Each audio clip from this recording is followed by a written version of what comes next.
शहाणा कावळा। एका जंगलात एक शहाणा कावळा राहत होता। तो खूप चतुर आणि धाडसी होता। एकदा कावळ्याला खूप तहान लागली। त्याने सगळ्या जंगलात शोधलं, पण कुठेच पाणी सापडलं नाही। शेवटी त्याला एका शेतात एक माठ दिसला। कावळा माठाजवळ गेला आणि त्यात डोकावून पाहिलं। पाणी होतं, पण ते खूपच खाली होतं। कावळ्याने विचार केला, माठातील पाणी कसं मिळवू? शहाणा कावळा म्हणूनच त्याने एका युक्तीचा विचार केला। जवळपासचे छोटे दगड गोळा केले आणि ते एक एक करून माठात टाकू लागला। दगडांच्या भारामुळे पाणी वर येऊ लागलं। थोड्याच वेळात पाणी माठाच्या तोंडाशी आलं आणि कावळ्याने ते पाणी प्यायला सुरुवात केली।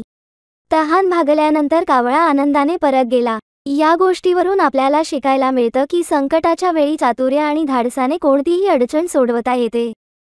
कावळ्याची ही कथा आपल्याला शिकवते की आपण कुठल्याही परिस्थितीत आपल्या बुद्धीने काम केल्यास समस्येचे समाधान मिळू शकते। अजून काही वाचायचे असल्यास सांगा।